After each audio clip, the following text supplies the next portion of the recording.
As I stand before you today, I've got a list of things to talk about this evening. And as I move through them, if you have questions, if you'll just go ahead and interrupt me right then, we'll stop and take care of your questions right then. But I'm very humbled and proud to be standing before you tonight. I'm happy and I'm proud to be the chief of the Lakeland Police Department.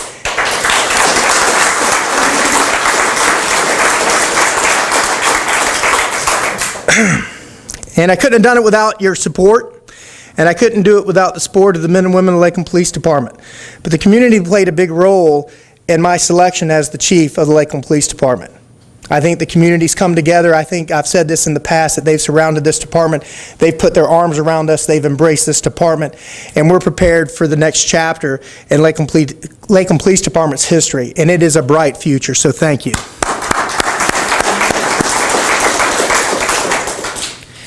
I'm going to go in the back, and I'd like to introduce our staff members that are here this evening, and then we'll ask for other folks. So starting with Lieutenant.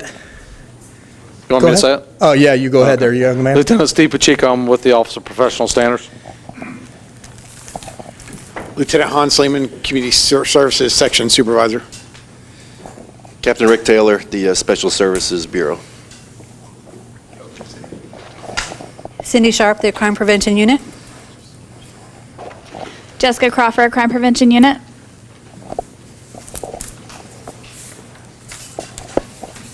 Captain Steve Walker, Support Services Division.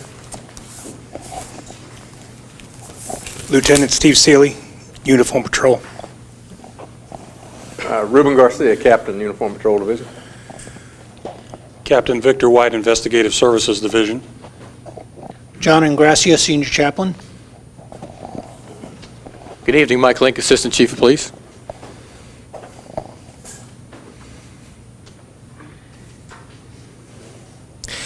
I'd also like to introduce the Mayor. Mayor Howard Wiggs came out this evening. Can give him a round of applause. Also up in here to my left is Chief Hope of the Polytechnic University. Thank you for coming out today, sir. We're going to talk a little bit about our forging partnership and our collaborative efforts that we've got with Chief Hope and that university, and it is really working out well as a partnership for both agencies. And I'm sure we'll have a moment to talk about that if you don't mind. This year, folks, kind of what I wanted to talk about tonight is the vision of where we're going as a police department. Total calls of service through November, right now, through November, that's not including December, we're at about 99,000 calls, which is about a 7.5 increase that we've seen. So we're a busy agency. And when you think about that, where are we at as an agency and where are we moving to, you have to think about that in the last 3 weeks, we've had 3 officer-involved shootings. And that has caused some concern with the community, and I'm sure there's some questions there, and I'm prepared tonight to talk about those, maybe not as in-depthly as I would like, but I certainly will cover them and try to answer all the questions that you may have. But let's talk about that for a second. What does that say about our society and where we're moving to? It's dangerous to be a police officer anywhere in the United States. When we start looking at recruiting, retention of officers, not only the recruitment of our officers, but retaining our officers, that makes it tougher on us when society is in the flux that we see it. This is nationwide. The 3 shootings that we saw this year, or the 3, actually there were 4 shootings this year during 2014, but 3 in the last 3 weeks. What separates the difference between those shootings and the other things that you're seeing in the nation mostly is this. That was violence that was perpetrated against our officers. In each and every case, we had somebody that offered violence to our officers. Second key important role in that, or the second important key, is that we were called to each of those circumstances. None of this was self-initiated activity. In the incident on Catherine where the gentleman committed suicide by police, there was an incident involving his wife. And we haven't determined as of yet if he will be the responsible party for the death of his wife, but we have strong suspicions that he would. But that gentleman came out of his house after about a 5-hour standoff in which officers talked and pleaded with him to come out and give up. He chose another path. He walked out with a handgun in his hand, and when he came outside and he was confronted by our officers, they tried to use less than lethal force to bring him into custody, and that didn't work, and he pointed that firearm at our officers, and they returned fire, thus unfortunately killing him. They didn't have a choice. They didn't have a choice. And as you think about it, you think, well, that's just your job as police officers, but it's not.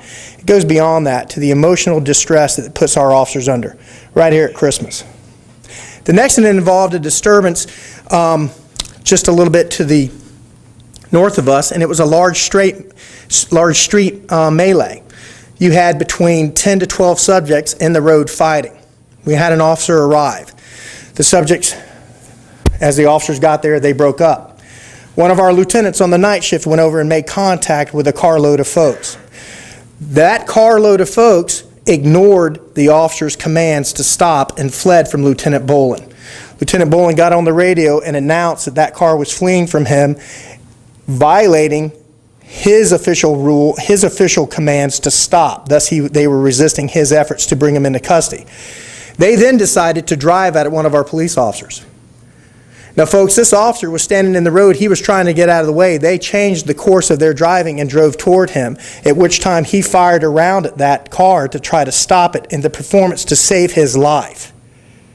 Again, this was violent action perpetrated against one of our officers.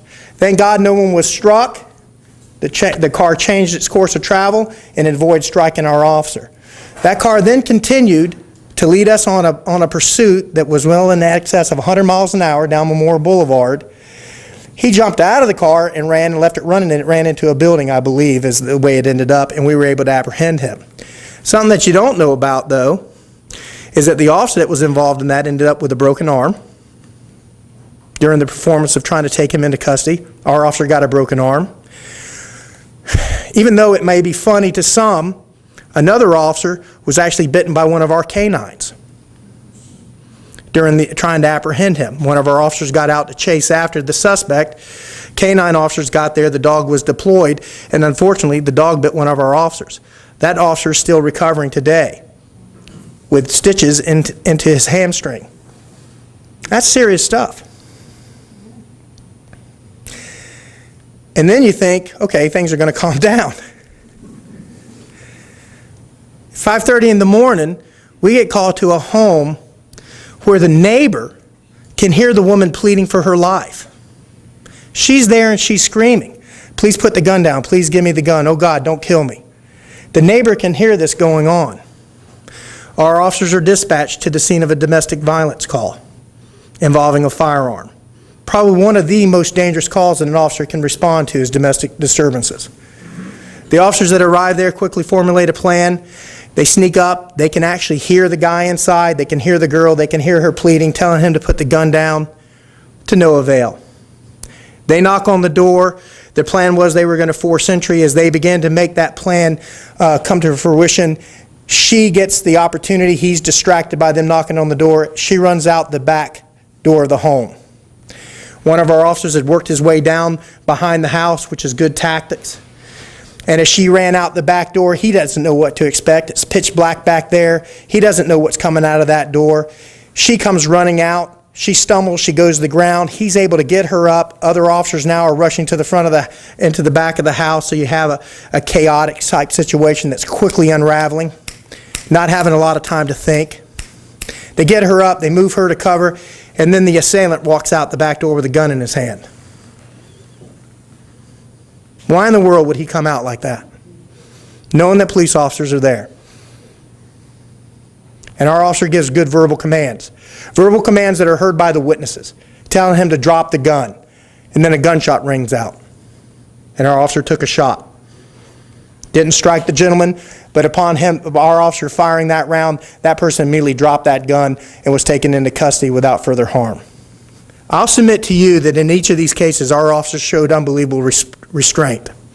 I will submit to you that we have some of the most professional officers that are patrolling the cities in the United States, and I'd like you to give them a round of applause.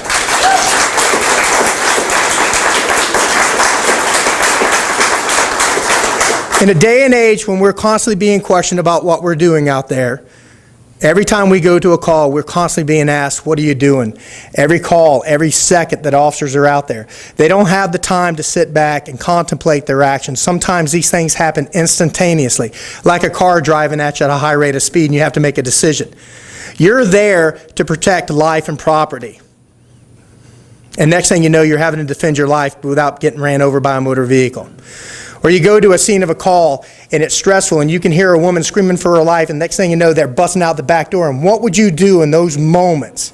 And it's dark and you're giving verbal commands and a person wants to produce a gun and point it at you. What are you supposed to do? We ask an incredible amount out of our police officers. And I will tell you that the Lakeland police officers that respond, the Polk County police officers that respond, they are some of the most professional officers, and I am very proud to work with them. I'm very proud that they work here.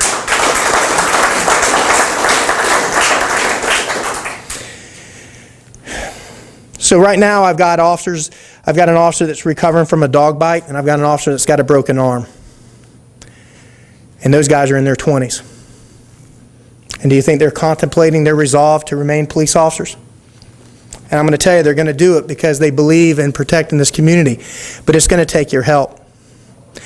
And that's another thing I want to talk about is the transparency that we're offering the citizens of Lakeland. I think no one can argue that that is a commitment of the police department to be more transparent. We're reaching out, we're talking to folks, we're telling you about what's going on as it's occurring because it's a community effort, this policing job. We can't do it by ourselves. It's up to our community.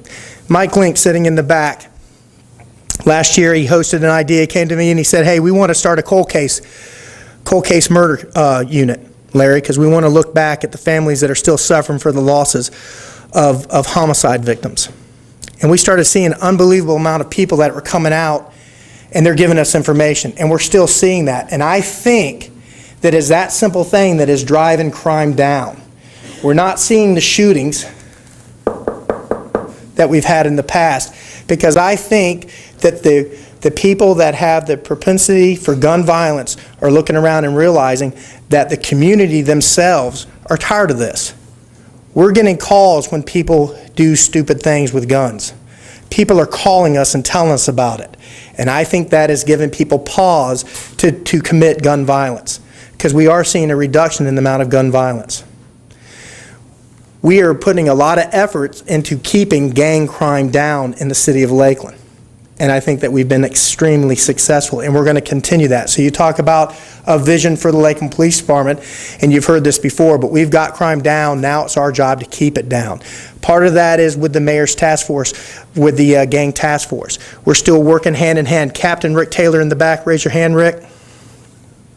He's instrumental in working with Commissioner Philip Walker in that initiative, and I think it has had great success.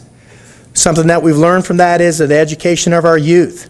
That's another vision that we're going to continue to see throughout 2015, is that we're bringing great training back to the elementary schools. Gang resistance. We're teaching these kids that they don't have to turn to gangs to get the love and respect that they need. We're trying to identify by modeling the correct behavior with police officers in the school at those vulnerable years when they can make that choice. Because kids as early as in 4th grade are turning toward gangs to get the love and respect that they're not getting at home. And let's talk about that. That's the real deal for us as a police department, is to concentrate on the next level of crime prevention, is to get the families involved in stopping crime. Families have got to be involved. Is that right, Annie? Yes, ma'am. Something that you've told me all along. If we don't have good parental control and parents aren't doing their job, it makes our job almost impossible. So we're going to be pushing and asking the parents to do their jobs to help us control crime. And I'll ask this group, if you know somebody that's on the edge, somebody that's looking toward maybe on that borderline between being in a gang or maybe not in a gang, or somebody that's flirting with doing crime, you've got to get involved in their lives. Only you can make a difference. We can't do it without your support. Every great police department has a great community, and we've got a great community. And it's a tribute to you all sitting in this audience tonight as to why we're seeing crime reduction that we are. Now, we'll be talking about that mid-year with our UCR crimes. Hopefully, we'll be able to present this to you, and we'll be bringing it out. Mike, do you know exactly when we're going to be able to release the UCR crimes? So we'll be talking about that in February. I'm going to leave that because I've pretty much played it along there. Does anybody have any questions that I can answer about any of the things that I talked about right now? Yes, sir. Go ahead, Larry.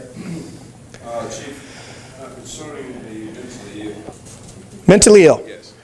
You know, the jail and the prison system has become an institution that houses an enormous amount of people who are mentally ill today. What are your department, and what do you see that the city of Lakeland, the mayor office, and your office, and the sheriff office can do or are planning to do, and the state, the legislature, to address a problem that has been lingering out there for years and years and years and years? It's become such that 1 out of 3 that comes into my program, New Life Ministry, has mentally ill problems. And most of the crimes that you're finding now against police are people who are mentally ill. And yet the state, the nation seem to still ignore the seriousness of this problem. Right.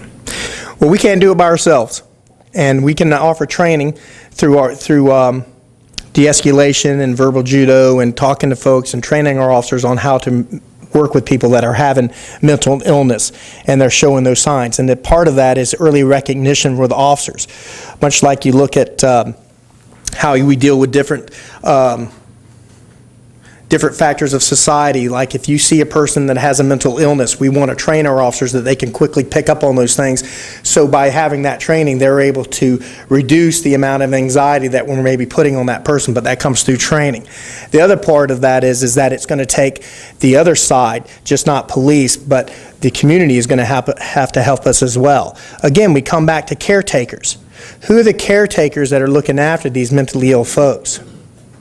Some of that responsibility has to be put on them. Now, I'm not trying to shuck that, but I'm saying that we can only play our part. And part of that is, and you can talk to Captain Steve Walker in the back of the room, is talking about what training we're going to provide this year on dealing with folks that have mental illness. Because we understand that there's certain de-escalation techniques that we can utilize to reduce the opportunity for violence, both against the person that has the illness and also portrayed back against police officers. But that's going to be a team effort. That answer it pretty well? It's something we're going to have to work on. It's a lot of work to be done.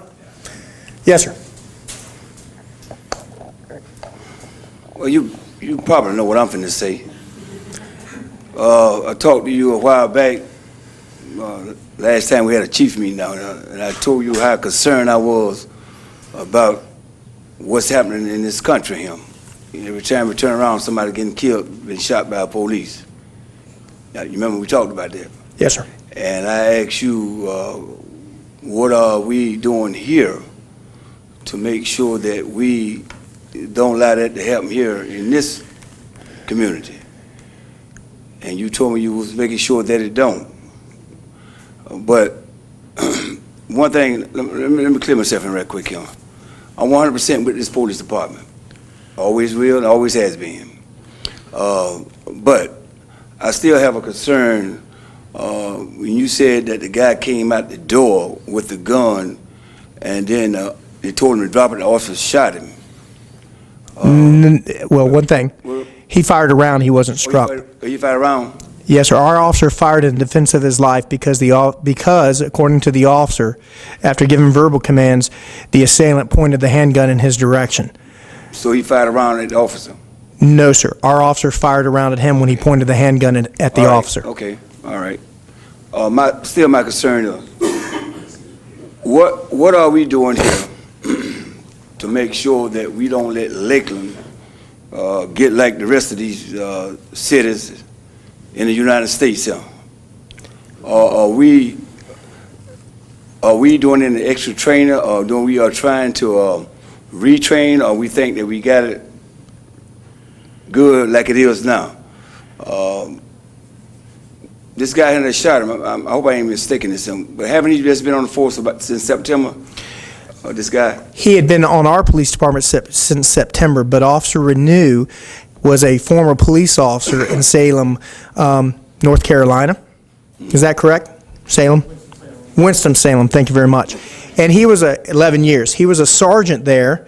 He'd been on their SWAT team for a number of years. He was a training officer, and he'd been over their street crimes unit. So as we're showing, we're trying to hire officers that have previous experience. So even though John Renew was a new Lakeland police officer, he was not a new to law enforcement. He had extensive experience, and I think that also showed in this incident as well. But let me talk to you just about one thing that you've asked about that.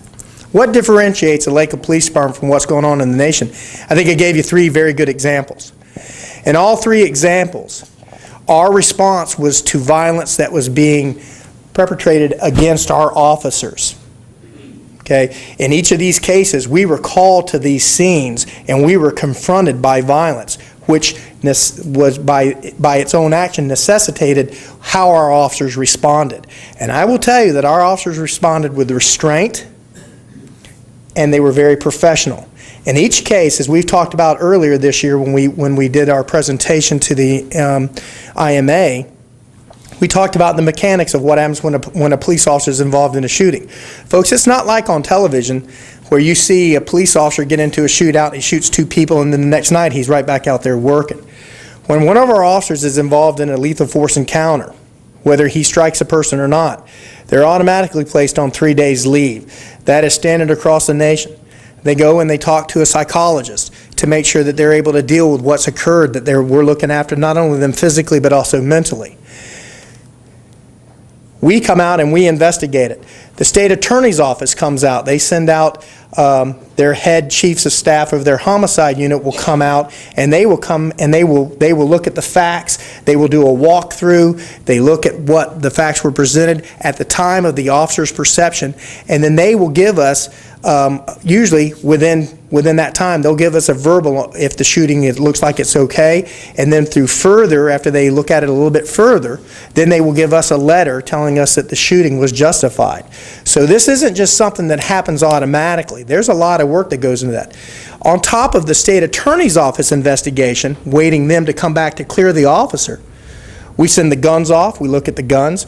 Then we do our own shooting review that's headed up by one of our assistant chiefs. So we go into the fact to look at each individual shooting to see if there's training areas that we can improve upon. Is there something that put that officer in that position? And in these cases, I'm going to tell you, I'm extremely proud of what our officers did. With what's going on in society, and you're seeing what's going on in today's world, folks, it's hard to be a police officer. Ask yourselves in this audience, how many of you would want to strap on a badge and a gun and walk out the door right now and walk down an alleyway at 3 o'clock in the morning with just a flashlight and your pistol in your hand, and you know at the end of that alleyway there's a bad guy? But by God, you go anyway because it's your job, because you're sworn to uphold the life and property of our citizens. That takes a lot. So with that in mind, what I'm telling you, there's a lot of review that goes into this. We don't take these things lightly. There's a lot of us investigating it to make sure that we acted properly. One last thing. When our training folks come in and they review the shooting review that we did, if there's any training areas, and I said this before, that we need to look at, we address it at that time because we want to be sure that if we did make any mistakes that we don't go forward and continue them. What else did you have, sir? All right, well, first of all, again, I'm going to say this one more time, and hope everybody understand what I'm saying. I'm 100% with the police department. I'm not against it. None of y'all think y'all doing a good job. But like I told you before, and I'm going to say it again, I had great concerns about things what was happening here. And the only one incident I was talking about was the one with the guy got killed. Now, the rest of the incident I did not talk about because what you had explained to us. The only thing I was concerned about when the incident like that happened, what kind of training or whatever was going to be taking place following. So you explained it to me. The only one I was just concerned about was the one that's dead. That was it. Right. That's what I was concerned about. And that gentleman actually... And you just explained to me what the process is and what y'all do. Okay. And so I'm satisfied with the process. All Right. Thank you. Thank you. Any other questions on that particular incident? Yes, ma'am. I stood up at the Lakeland Commission meeting before this ever went on. Some people may have seen me there at the end. And I said, I pray that we make the right choices. And I believe we did with your choice and the man who will be arriving later on to assist you, the assistant chief. Tony Kirk. Okay. Yes, ma'am. I arrived late, I'm sorry. What we got to look at is, again, I've been here before. I told you I'm a preschool teacher. I start right then and there trying to help these children understand how to respect and understand where they can be safe and who is safe. I also try to teach them correction. And what has happened here is we don't want to. By the way, my grandchildren are half black, so I'm not one stinking bit prejudiced, okay? I just want to make that up front because people might say, no. I've taught children of all color and whatever. I am saying they're doing an excellent job. I almost married a guy in Minneapolis, Minnesota, but I didn't because the other circumstances, but he wanted to be a law enforcement and the wife of a law enforcement. Oh my, letting your husband go out there every day protecting people and people not treating them right. My husband's an ex-Vietnam. How'd you guys feel when you came back? Oh, did the country love you? Did America embrace you? And we have problems right from the top. Okay, the top of the country. Don't be telling me you don't know or do know. And that which is happening there. If my child is doing something illegal, I better admit it. I better address it.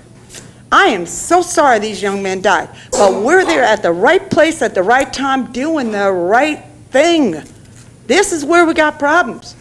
This is the issue. But we got a lot of deadbeat dads out there going away. Black, white, purple, green, orange, whatever. I'm being honest up front with you. We got things going on here, and we don't want them having to go to that man's rehab place. Yes, we want to love them and care for them. But I see parents that don't even give a rip at preschool age. Now, we can only do so much. The police can only do so much. The churches can only do so much. And then I have to say, you train them up in the way they should go, and you try to follow them. You try to get the people in their life you can. Your teachers are under stress. They're afraid to even be in school sometimes, in some schools, and you've got to admit that. They're scared a kid will pull out a knife, do whatever. And they're young, like he's saying. They got to capture them when they're young. Now, I love you all, and Lakeland's great and all that. We've got awesome police officers, firemen, people that protect our property, our help. Sometimes some people just want to die by the police. Have you ever heard of that? Where they actually run out there and try to provoke because they're, again, we go over to Larry over there, mentally maybe, but they don't know that. They don't know what they're going to do. And that man probably brought it on. I'm just guessing. I'm not knowledgeable. I'm just about as average can be, but I love America. That's why I got the shirt on. I believe we got rights. Thank you, ma'am. I believe we got it. So, amen to you. I'm sorry I took it over, but I am telling you, you've got to wake up and smell the right roses and help where you can help and not be afraid and love those that need love. Well, we thank you. Thank you. Hey, we're going to lighten up the mood a little bit. I want to talk about a couple other things, but I'll come back to this. And later after this, I'll be glad to stay by. If anybody doesn't feel like asking a question out in front of everybody, I'll be here as long as you'd like. That's one thing about the Chiefs Chat. How many folks out here in the audience, is this your first time to Chiefs Chat? Could you show me a raise of your hand if this is your first night here? Well, thank you for coming out. We appreciate that. You're taking time out of your busy schedule, and that goes for everybody because the room is packed, and I'm very happy to see that. I'm going to talk about a couple things. We're going to be looking at maybe changing this up a little bit, and I'm going to ask you as a poll in the room here, because this is by far the most folks that I've ever had to come to one of my Chiefs Chat, except I think it was the first night when I had all the lights on me and everything like that. It was kind of scary. But Gary's laughing at me because he took a lot of photographs. They said I needed a lot of more makeup on my forehead because it was shining. I actually am surprised at how much forehead I actually have right now. I didn't think I had that much. It's pretty funny, wasn't it? The question is this. You know, you have breakfast with the chief. We can do donuts, and you know, I love jokes with donuts because I've never seen a donut that I wouldn't eat and I didn't like. So I like donuts. But do you think a breakfast like a donuts with the chief would be a good idea? Do you like that idea? Or do you think that we should take this on the road and maybe go down south someplace and have a chief's chat down south, and then maybe central part of the city, like right here at the police department, and then maybe something up north? Do you think that would be good? Or do you think it's better that we just keep it right here and continue doing it what we're doing it every Monday night, or the first Monday of every night? What is that? Show me what you think. Right here. How many folks are here to just have it here the first Monday of every month? Right here. Show of hands. Okay. I can't promise you that I won't do the whole donut with the chief thing, though, because I look forward to the donuts. But the ideal is that we're trying to reach out to our community, because, folks, I keep saying this, but part of the vision, and I know that the mayor was interested in where we're going as a police department, but we've got to continue being transparent and building the trust of our community in our police agency. And that goes directly to what you're talking about. If folks don't trust the police, then we have a serious problem. And I think that is sympathetic of what's going on in the nation. And I'm telling you that we do this to bring you out. If you have a question and you walk out that door tonight without asking it, then you're making a mistake, because you're doing yourself a disservice, because that's why we're here. And if I can't answer the question, you're not going to embarrass me, because I don't know everything. But I've got a lot of gentlemen in the back of the room and some ladies that we can go and get that information for you. We may not be able to get it tonight, but if you want to ask a hard question, ask the hard question, because that's where we show our transparency, is when we stand before you and we're able to answer the tough questions. And when I can't do that, and I don't deserve to be your chief, I'll leave. Yes, sir. What is your policy on We don't have one. High-speed chases. We can pursue vehicles as long as they're felonies, violent felonies, and they always have oversight. So if it's a violent felony, even if it's let's say that it's a violent felony and we're pursuing it, there's going to be some times that we may stop that, because we have supervisors that are monitoring that. In fact, we have in our policy that our supervisors have to come on the radio.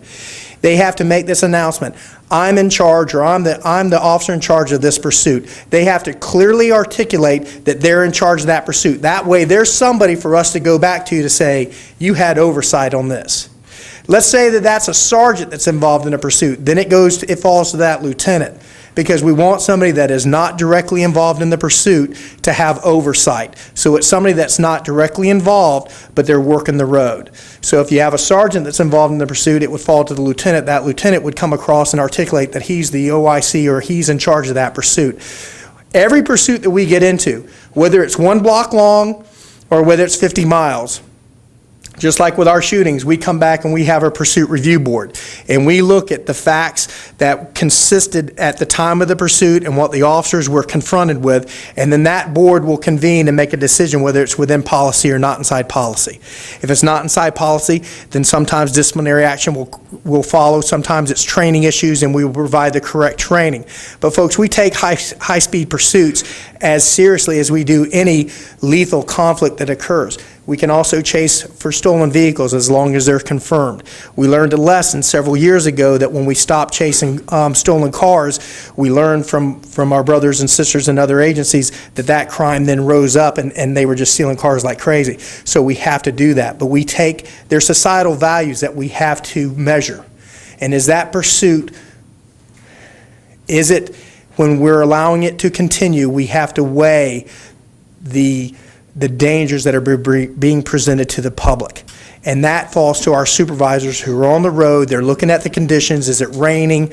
Is it 2 o'clock in the morning and there's nobody out there? Is it an I-4 and it's a blank, there's nobody there? Or is this 5 o'clock on Memorial Boulevard and is this just not worth it? So we call it and we cancel it. And we don't question our supervisors when they call in and they cancel a pursuit. That's not a question. If a supervisor believes that it's too dangerous to continue, we empower them to end them, because they're the guys. 100 miles an hour. No, sir, because we had supervisors that were all over that pursuit. It happened at, I believe it was in the early morning hours. The traffic conditions, as the pursuit's going forth, and you'll remember this of being a cop in Miami yourself, is that we have to constantly give out the road conditions. I mean, it gets almost to the point that they're giving out the temperature and stuff like that about, the roadway's clear, what's going on, if it's raining and stuff like that. We trust our supervisors. We have to empower them. I sleep well at night because of the professional men and women that I have working at this agency. That's why I took the job. I'm overjoyed. Answer your question? Let me talk about a couple things. 130-year anniversary. Can I give a round of applause for that? The city of Lakeland's 130 years old. This year, the men and women of the Lake Police Department will celebrate and honor 130 years of law enforcement service to the citizens of Lakeland. It all began in 1885 when George F. Newell was elected as the first city marshal. At the time, he was the only law enforcement officer and the tax collector. Talking about getting your bang for your buck. That was pretty funny right there. Now, that was pretty funny. Today, there are over 300 sworn and civilian LPD members working hard every day to keep our city safe and secure. As part of the commemoration of 130 years, this year, Lieutenant Hans Lehman in the back of the room, if everybody will turn around and take a look at him. Hans is one of those guys that he can look at something and he can come up and tell a story about it, or he can take a picture of it. But I'm going to pass this badge around. We're commemorating 130 years this year, beginning in January and going through next December. Our officers can wear this commemorative badge. And I'm going to just pass it around for everybody to take a look at. Please make sure we get back to that because these are individual purchases.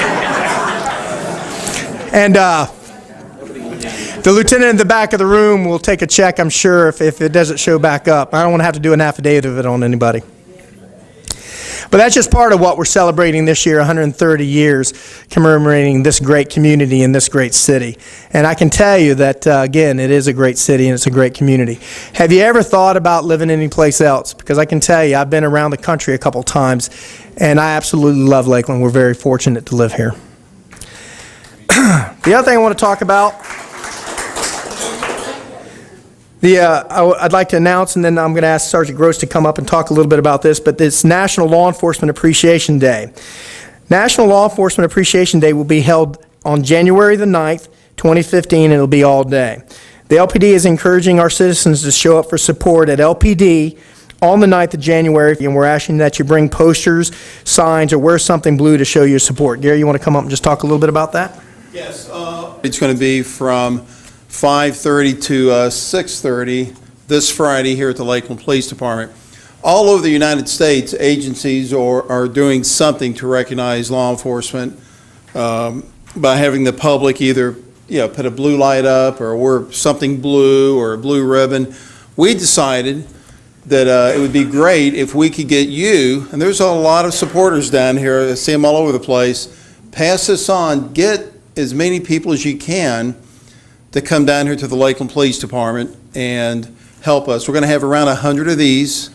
It'd be nice if some of you would like to make your own poster and get creative and bring those. And it's only an hour. You can bring a chair if you want to bring a chair, but we're going to, some of us will be out there, but it's for you to show your support to the Lakeland Police Department. That's what it's all about.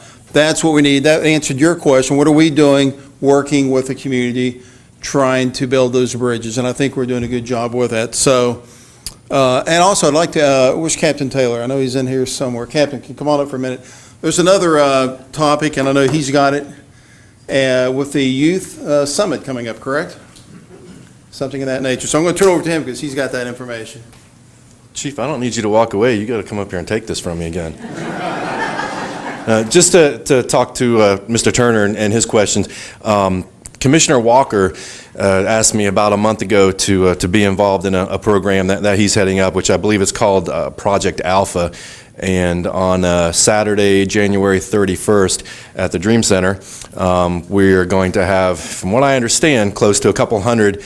And just I'll just say this as easy as I possibly can, but African American teenage young men at this summit. And we're going to have a law enforcement panel. I was able to get officers from Winter Haven, PD and the Polk County Sheriff's Office.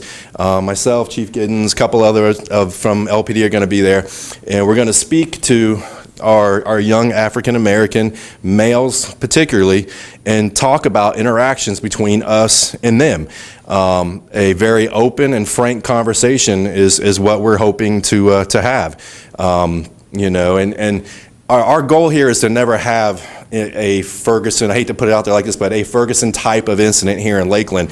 And I think the more of these type things that we do, it only is better for the city of Lakeland, for the Lakeland Police Department, and for the community. And that's one of the things that I think the chief left out is, I mean, all of the neighborhood watch programs, all of the things that our community services folks in the back do, all of our meetings that we have with the neighborhood coalitions, you know, the ministerial alliances and things like that. It's being open and honest and speaking to folks and telling them this is the deal, this is what happened, this is what transpired, this is where we're at, this is what happens after an event like this takes place.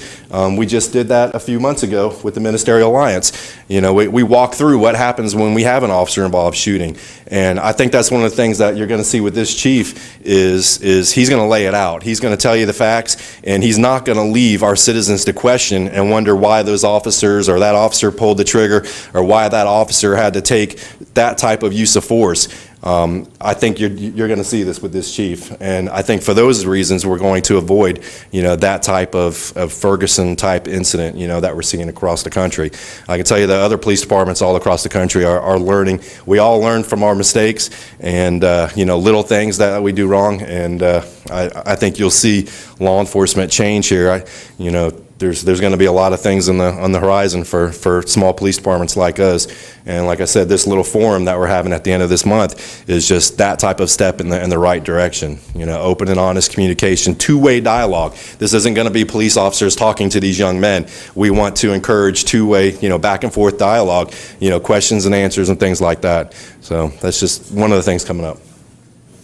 That's it. Yeah, you got a question? Oh, I knew I shouldn't have said that. Let me show you what a good chief does right now. Without being constructively critical, Yes. and I'm not trying to save the good captain here or anything like that. Go on, just go sit down.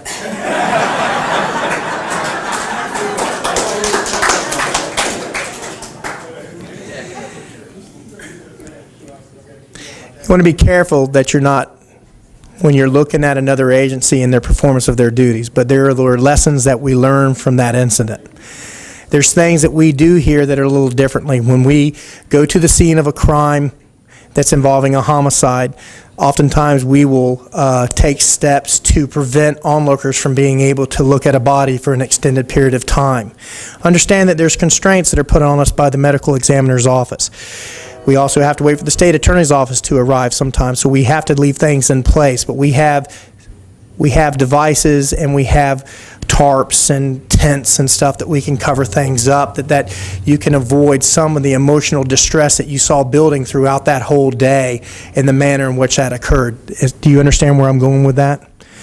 The other thing is that you want to have the relations built before you have the problem. I think we all learned a big lesson this year about relations and what relations are important. And that's why we do what we're doing tonight, is I'm building relations with each and every one of you. I'm not Chief Giddens. My name is Larry. I was born and raised in this community. Okay? 1963, I lived on Carioca Drive. I still have family that lives there. I'm a member of this community. Those are the relationships that you have to have. I can reach out and I can contact other agencies and I can talk to them, and they're going to come to us in just instantaneous. I can call and talk to Mr. Hill. I can call and talk to Mr. Hawes. I can call and talk to Sheriff Judd. We have those relationships. You want that same relationships with everybody in your community.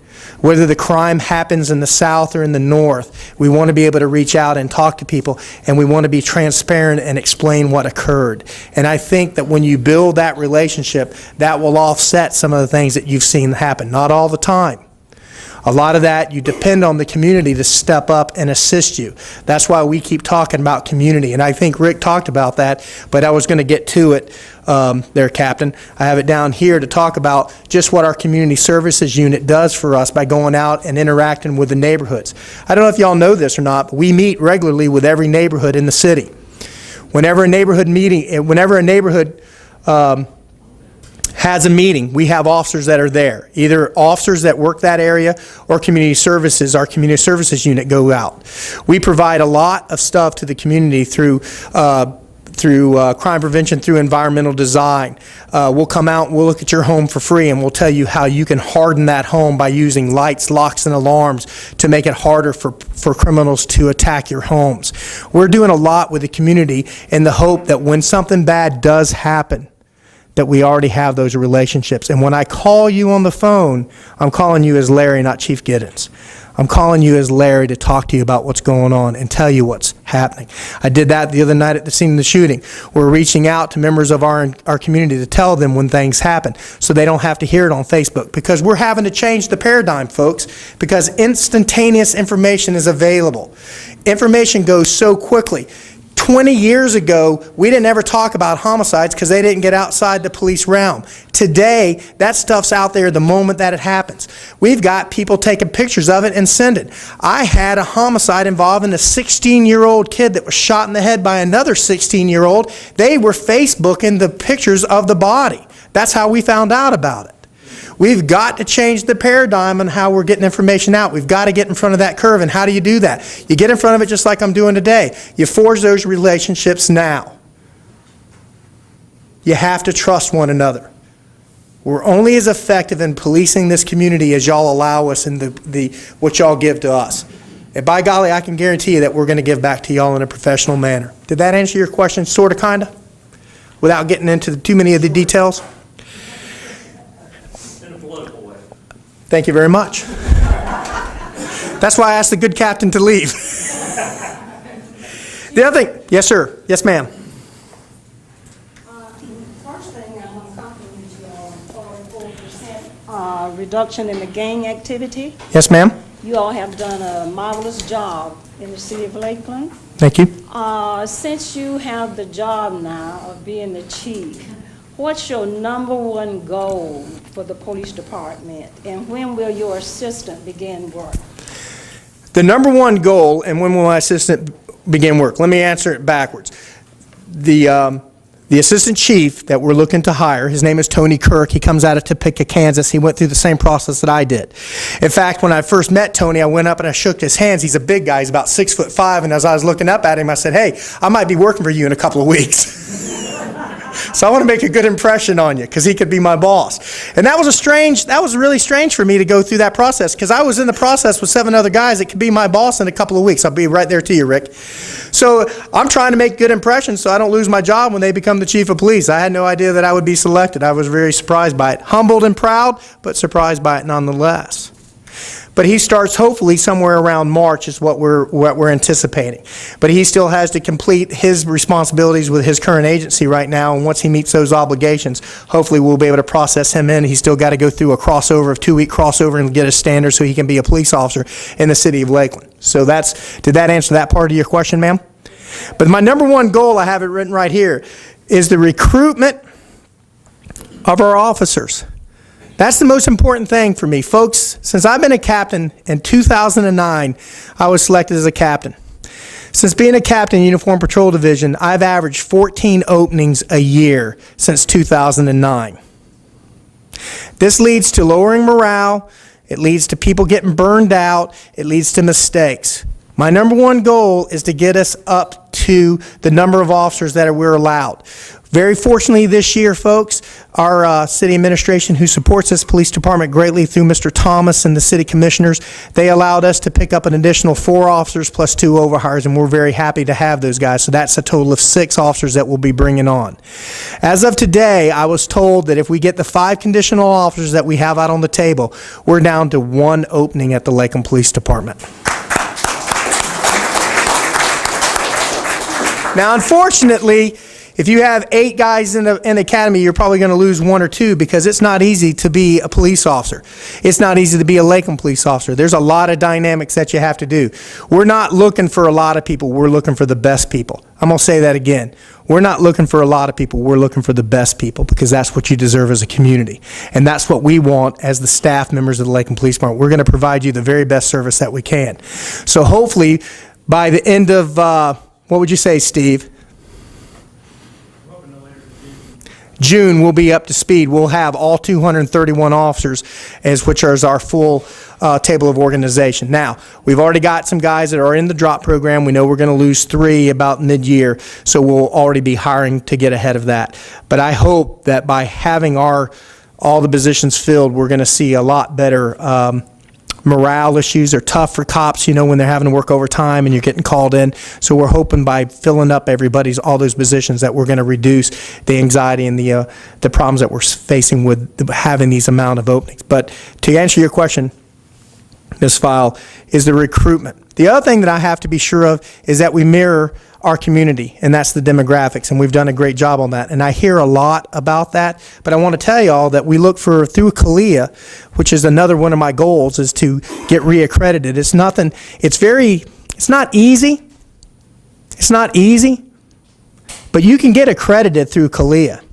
It's the reaccred that's the toughest thing because that's when you have to go in and you have to show through proofs of compliance that you're following the very policies that you say that you follow. When they come in and they look at you and they grade you, you have to show them what you're doing. So you have to walk the walk and talk the talk. Part of that is a recruitment plan that we have in place, and we're reaching out to ensure that we're attracting minority candidates. Whether that's African American, whether that's Hispanic or females, we're wanting to bring on the very best. But I get a lot of, you might have read some recent articles. Yes, we're striving to meet the demographics, and we do very well. If you read the paper, in the city of Lakeland, we have about 14% African American. We're at 13% right now. We're 1% below meeting that. That's not good enough. I want to exceed it. But we're doing very well with the recruiting and hiring of minority candidates at the Lakeland Police Department. We lead the nation with about, I think it's not quite 16% now with females, but we're still well above the national average of 11% with females working at the Lakeland Police Department. So we're doing well in that regard, but we've got to keep it up. But that's my number one goal, is the recruitment, retention, and hiring of officers to fill the positions that we currently have. And that will include making sure that we continue to mirror the demographics of the community that we serve. Now, that sounds very political, but that is my goal. Yes, sir. One thing, I'm sorry, let me hold you up. Go ahead, sir. You had a question in the back, Rick. I'm already there. I'm getting a little warm. This is just an opinion, and it's my opinion. But I am so elated that you were chosen for the chief jobs for the city of Lakeland. Thank you. I mean, you were the solution to the problem. You have proven that in the past few months. But I was unaware that we needed an assistant chief of police. Now, I knew we would during the process, but I figured once the chief, whoever was chosen, would surround himself with who he wanted to come up. And it kind of bothers me that we have Vic White, Ruben Garcia. We have qualified people within the department that could have been the next assistant chief of police. Is this going to be a morale problem, do you think? I mean, you're working in a department knowing that you cannot go up maybe to become an assistant chief of police. I've never known someone who applied for, let's say, head football coach, taking an assistant job instead of the head football coach. And it kind of bothers me to think that there's people within a department that should have been able to come up. Okay, that's a good question. And so let me tell you, Rick, this is what I believe, and this is how I feel about that. We currently have 2 assistant chiefs positions. With my promotion, I left an assistant chief's position. I assumed the position as chief of police. That opened up an ACOPS position, assistant chief of police position. So now we have 2. With this selection, and if we do hire Tony and it becomes to fruition and we see that he will be here, and I have no doubt that he'll fill one of those positions, we'll still be filling the other with an internal candidate. So we will be picking an internal candidate as an assistant chief of police from the ranks of who we have now.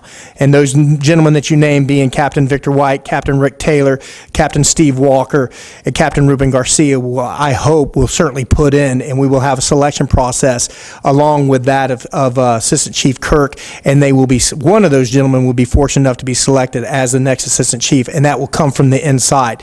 So I believe that we're trying to do, we're looking to do a win-win situation here, because it's important that we talk a lot about mirroring the demographics of our society. You read that in the paper. But in this case, the City Commission asked the staff, being Mr. Thomas and his staff, several years ago to start adding minority candidates to our upper command staffs. Now, I don't want to go too far in the weeds, but you have to start that program now, and we'll start looking at that fruition in about 5 to 10 years. The only way that you're going to get minority candidates that can step into upper management roles is to go to the outside and pull them in. The leading minority candidate that I have right now would be a lieutenant, and he's not ready to assume the position of assistant chief. He will in time, because he is a great police officer. He's a fantastic lieutenant. He makes great decisions. But he's not ready to assume that mantle yet. But we didn't start this process 10 years ago to put him in that position. You know, 8, 10, 12 months ago, when I was asked to be the chief of police, I wasn't ready to be the chief of police back in February of 2013. I feel fully capable now because I kind of grew to the position. It's been a kind of a test that I'm still doing. And I'm still here for y'all, because every day, you know, you've heard me say this before, and I don't want to go too far in it, but it doesn't matter what I did yesterday, and it doesn't matter what I promised to do tomorrow. It's what I do today. And when that gentleman comes in, he's going to have to prove those same things to us. He's going to walk in, yes, but he's going to have to prove that he has the stuff to be a Lakeland police officer. And I have no doubt that he won't succeed in that. But to answer your question, we're going to promote an internal candidate to the position of assistant chief, because we have 3 positions. That will afford that internal movement. I see this as a win-win. We're able to get a minority candidate that is highly qualified, that is going to put proof to what we're saying that we're willing to do as a city, and we also will see internal movement, and I think that's a good thing. So I see it as a win-win, and I'm not sitting here telling you that because I don't have to. If I disagreed with it, I would tell you that. But I do agree with where we're going. We've always had 3 assistants. When Charles Thompson left, he created a void. We never filled that last year. I got to tell you, as taxpayers, y'all made a boatload of money on me, because I was the chief, but I was also the acting bureau chief, which I told Mike Link all the time about that. But it was just Mike and I, with the captains. So we have the chief, and we have 3 assistant chiefs. We have 4 captains, 11 lieutenants, 35 sergeants, and then about 181 officers, or 171 officers.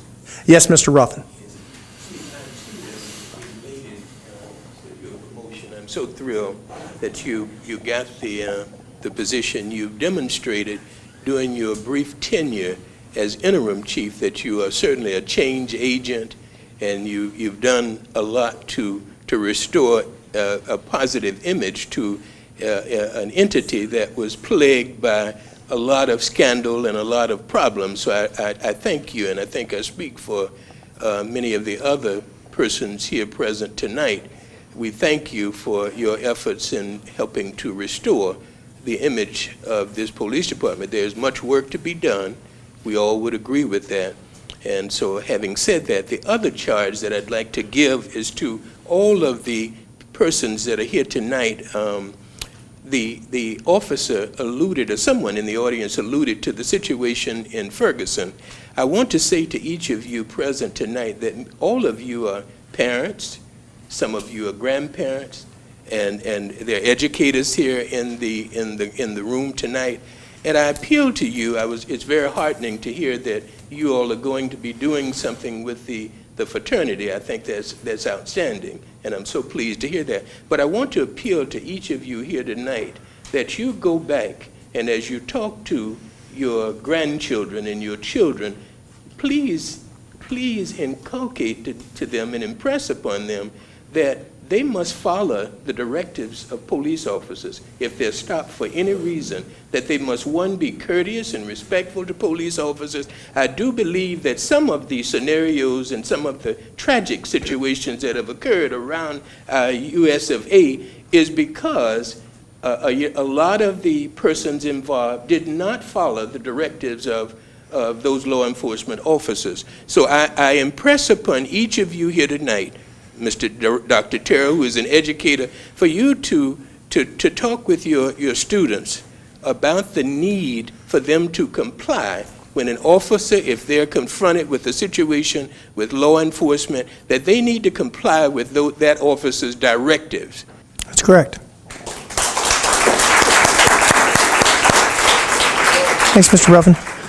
Okay, we got a bunch of questions in the back, and I didn't mean to leave you there hanging. Yes, sir. Oh, that wasn't intentional? No, absolutely not. Ricky had his hand up first. I was coming back to you, but, Mr. Ruffin, I had to go with him. He's a senior statesman, right? Yeah. You're not going to argue with that. Reverend Ruffin, you can't argue with that. I have two questions. Yes, sir. And the first one is, we're applauding the efforts of Alpha and their job in trying to talk with the youth in the area. Yes. But there are also 3 other sections of Lakeland that they have youth also. Are you going to try to ask Alpha or another organization to duplicate what they're trying to do at the Dream Center with the Alpha fraternity? So all the kids in the whole city would be acknowledged what's going on. I think with the help of the fraternity, they're doing a lot of this for us. They're assisting us. It's and I'm not trying to avoid it, but through our PAL program, we try to reach out to all the segments and all the kids and give them positive role models. Again, I think that if the Alpha fraternity will come out and assist us, that we would be glad to touch base with any of the other segments and put this together. I can't say enough for what they're doing by coming out and hosting this and sponsoring it, so we have the opportunity to have a meaningful conversation with today's youth. And something I wanted to add to what Captain Taylor said is, we're looking at this as much to learn as it is to impart our knowledge to these kids, because we want to see what they're saying. If we can get them to really open up their hearts and minds and tell us, what are they seeing when they're confronted by police officers, maybe we can bring that back to help our officers understand what these kids are looking at, so we can train our officers in a better way to reach them. So I hope I answered your question, but yes, we would certainly do that. Okay. It's all about reaching out and talking to our community, all segments, and helping them understand one another. That's what it's all about. Go ahead. Second question, as part of your initiative towards transparency, we know that there are cameras on the vehicles, but are you pushing for cameras to be body cameras? The situation with body-worn cameras is something that we're looking at. Now, I've said this before, and understand where I'm coming from on this. We're going to look at that. I'm waiting to see how other larger agencies, what their policies and procedures. I want to learn what they're doing, what works for them.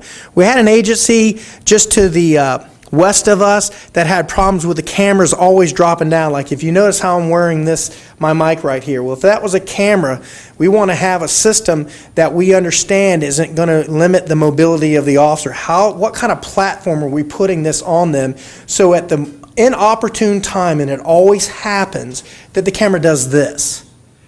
And then you get the allegation that the officer intentionally pushed it down, when really it's because the system doesn't work. There's a system out there that recalls for our officers to wear glasses. Well, I'm going to tell you, I'm not comfortable putting a pair of glasses on, because I've been punched in my eye a couple times as a police officer, and I don't want that driving into my nose, the bridge of my nose. Anybody that wears glasses knows what I'm talking about. So we're looking to find what system works the best for larger agencies, so we can learn from their successes, and that way we don't waste valuable time. The other thing is, we want to find something that will be compatible to the system that we currently have in our patrol cars. I'm looking for something about that, because this is very, very expensive. When you start looking at like $399 per camera, and you put them on every police officer, that's quite an expense. That's not even talking about what's in the back door for all to take all the information and have it. The other questions we're going to have to answer is, what are the public information requests going to be like? There's a police department out in the northwest United States that one gentleman came in and he asked for like 6,000 hours of videotape, and it's virtually going to shut this police agency down because they don't have the people to be able to meet that public records request. So we're going to have to get some of those fine-tuned. So I guess and what I'm saying is we'll be looking at a feasibility study to understand what we're getting ourselves into. But right now, most of our officers have the ability to video record by their cameras in the cars and also audio record with their belt recorders. So we feel like we're pretty much meeting that standard right now. The last thing I want to talk about is there's a lot of folks that are pushing policies. And again, these policies will change and they'll go through several changes. I'm waiting to see some of the finished products from coming out of the International Association of the Chief of Police from their policy centers so that we can grab something and move forward all at one time and we're not sitting there stubbing our toes. And then the public thinks, well, why are they making so many changes? They must be covering something up. So I want to go very slowly and methodical before I lead the agency into that direction. Last question. And can I add one more thing? One last thing. Folks, understand this. Most of us are on camera every day of our lives anyway. I don't know if you realize that, but almost every intersection you go through, you're on camera. Every building we go through, most businesses have cameras anyway. So a lot of the things that occur have our officers on video anyway. So it's not something that we're afraid of. We see it coming, but I want to make sure that you as the taxpayers don't pay for unnecessary mistakes, that the system that we pick, we hit the ground running. I hope that answered that question. Go ahead with your next one. The last one, I was mainly concerned with the idea of, are the cameras reducing crime? Are they reducing the incidence of problems? I think that's part of what people are looking at. I don't think it reduces crime.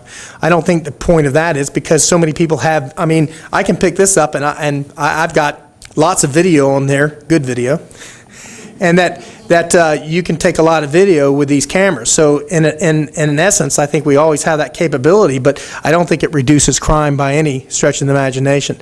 I don't think it does. I don't think it's a crime reduction. Question? Over here. I'm immensely grateful to the city manager and to the city council for selecting someone whom we have seen his work and selected you. Thank you. May God bless you. And may God be with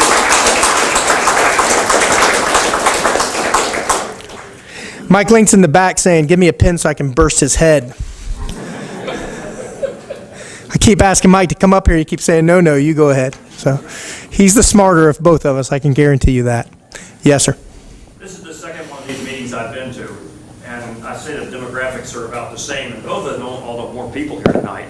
If the demographics here were representative of Lakeland, you could get by with about 22 sworn officers instead of 222 sworn officers. Is there anything being done to try and widen the scope and get a wider, more representative attendance at these meetings? That is a great question, and that's what I asked at the very... What is your name, sir? Mr. Ebert, that's a great question, and that's what I asked at the beginning of this, is that what can we do to enhance it? Because oftentimes I'm embarrassed when I walk in and there's 5 people. Now, let me tell you why I'm embarrassed. One, because I don't want to waste anybody's time, but there's a couple things. When folks come out like this, there's usually something special going on. Tonight's my first one back as the chief. I understand the attendance that we have. When I walk into a community meeting, I see these many people, there's probably something going on in the neighborhood that everybody's upset about, whether it's a burglary trend, a robbery trend, maybe coyotes killing cats or something like that. It's when we see a lot of folks come out, and we have to deal with those things. But when I see a bunch of people, that usually means that there's something going on. Actually, when I walk into a neighborhood meeting and there's 3 or 4 people there, I feel pretty good because that means that neighborhood's pretty happy, and it's probably going to be a barking dog complaint or somebody's parked a car illegally or something like that, or something's going on. So that's my plea to you. How can I do a better job, and how can our staff do a better job of reaching out to our community and making this as a beneficial two-way communication? Am I meeting what you're looking for tonight by standing up here and talking? Because if I'm not, you're not going to come back, and I need to know that. But that's what I'm asking. Does it work for you to come one Monday a month at 6 o'clock and spend till 7 o'clock to hear me talk or my staff members? Because you can ask us anything you want, and I'm going to try to answer that question. Does that meet the merit, or is it not? Because I'll change it. I'll come to where you're at. I'll do donuts in the morning. But if I'm only going to get 4 or 5 people, I want to get the best bang for the buck. I want as many people as I can to come in. And understand this, we're going to every neighborhood meeting out there. We have 26 neighborhoods, and we go to all their meetings. I have representatives of every meeting. Anything big in the community, we try to get our officers there. I'm doing everything I can to build a relationship. Any suggestions that you have, let me know. I know it's getting late, so I'm hurrying. I got it. T-bones. Hey, Mike, you're buying the T-bones, buddy. All right, we are running, it's about 10 after 7.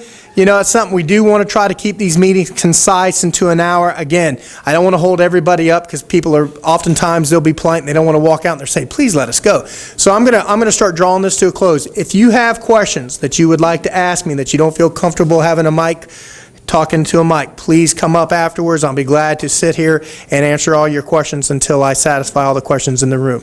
Does anybody else have a burning question that they feel they need to ask or something that I didn't cover tonight? Yes, sir, go ahead. Young man, I have 2 questions. Number 1, what's the law on turning the headlights on? Is it dawn it's supposed to be on? It's dusk. When it's getting twilight, when you're not able to see, hopefully you have one of those cars that automatically comes on. It solves that problem for you. But at dusk, you just need to have your lights on. Lakeland don't have that option because I've got it 7 to 8 to 10 of a night coming home from in front of the hospital there coming in. Yes, sir. Like their headlight switches don't work. It's dusk when it's dusk. And I like to see that more in people being pulled over. Okay. Another 2. Lakeland, Did I answer number 1? Number 2. Okay. Lakeland Highlands, and since I live on that road of an evening around 5 o'clock, I'd like to see more patrol cars out there with either radar or whatever it takes to have the people slow down, because at 5 o'clock, they're wanting to get south as quick as... Captain Taylor, you picking that up on Lakeland Highlands, 5 o'clock? Thank you very much. Okay, that's it. He's in charge of our traffic unit. Question over here to my right. Yes, sir. Pastor. Officers, if they happen to be wearing body cameras, and they respond to our home. Woo! Okay, for whatever reason they're responding to our home, that goes live. Then, yes. And it's part of whoever wants to get that information to see inside our home and whatever happened, right? That's correct. That's part of what I was so proud of the ACLU. They came out and they started talking about that they didn't really want some of their clients to be able to do that. I mean, I think Sheriff Judd was very poetic when he talked about that these cameras grab people at their most vulnerable moments. When a police officer shows up at your house at 3 o'clock in the morning, and God forbid that this happens to anybody in this room, but we have to tell you that your son, daughter, brother, sister has passed away as a result of whatever, and we have a camera going and it grabs you at your most terrible moment, the worst possible moment, and that's captured on tape. Those are some of the considerations that we're going through here as we weigh the societal values of whether or not to outfit our officers with personal cameras. Those are some of the thoughts that you have to think about, because it's public record. And where does that stop? And we've all seen that. So that's a great statement. So those are some of the things that we're looking at as a feasibility study. The last thing I want to say is tonight is please don't forget about the National Law Enforcement Appreciation Day. Folks, National Law Enforcement Appreciation Day came about because what's going on in our nation with the violence. Please listen, please hear me on this, because I cannot be any more serious. With the violence that's being perpetrated against police officers. In the city of New York, you had 2 police officers sitting in their patrol cars, and they were cowardly shot in the head because they wore a uniform. We cannot put up with that as a community, as a city, as a state, as a nation. We saw more violence against police officers this year. The rates are all up. I want to tell you it's like 52 that were killed by ambush. Firearms are involved in all of those. If you could come out and support us on the 9th of January, I'd appreciate it. And understand the stake that these men and women of the Lakeland Police Department put forth to protect you. We put our lives on the line every day that we pin our badge on and we get behind our cars or we take a 10-8. And we're proud to do it because we love you. So thank you very much. Have a great night. Yes, ma'am.